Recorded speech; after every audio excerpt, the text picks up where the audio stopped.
Priyanka Tandon, blood moon का मतलब क्या? देखिए, ब्लड मून का मतलब ये है कि जब एक नॉर्मली जो रोज चंद्रमा निकलता है, एक उस पे कुछ ग्रहण नहीं लगा होता, लेकिन इस बार का जो चंद्रमा है उस पे ऑलरेडी वो ग्रहण लगा हुआ ही चंद्रमा जो बाहर निकलेगा।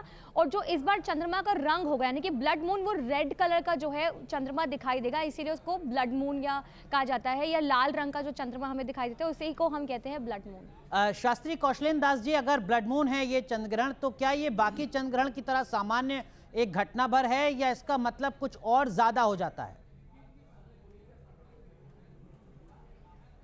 देखिए, एक बात पहले यहाँ जाननी चाहिए कि ये जो विभेद किया जाता है कि धर्म इसमें कुछ कहता है और विज्ञान इसमें कुछ कहती है, यह बात वास्तव में एकदम सही नहीं है।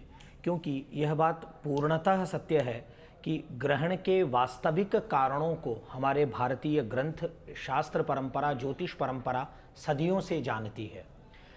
अति प्राचीन काल से ही सूर्य और चंद्र ग्रहणों को महत्व दिया जाता रहा है। और मैं ये बताना चाहता हूँ कि पूर्ण सूर्य ग्रहण और पूर्ण चंद्र ग्रहण के जो प्रारंभिक संकेत हैं वे विश्व के सबसे पुराने ग्रंथ ऋग्वेद में प्राप्त हैं।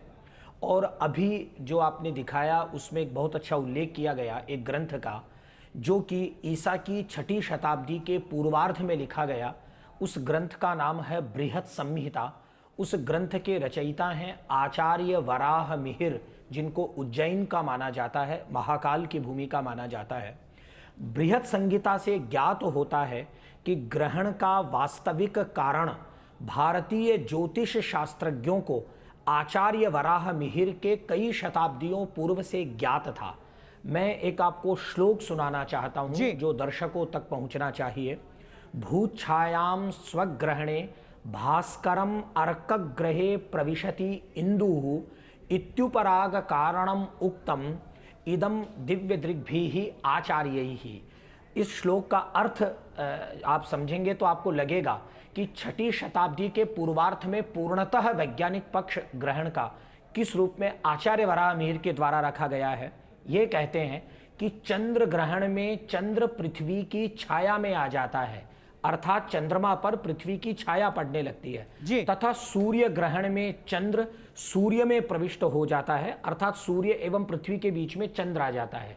तो यह जो बात कही जाती है कि ग्रहण के वास्तविक कारण क्या हैं, भारतीय शास्त्र परंपरा, ज्योतिष परंपरा ग्रहों के वास्तविक कारण का ही विवेचन करती है। फिर आप कहेंगे कि ये सारी चीजें आकर के कैसे जुड़ गई हैं कि दान देना चाहिए, स्नान करना चाहिए।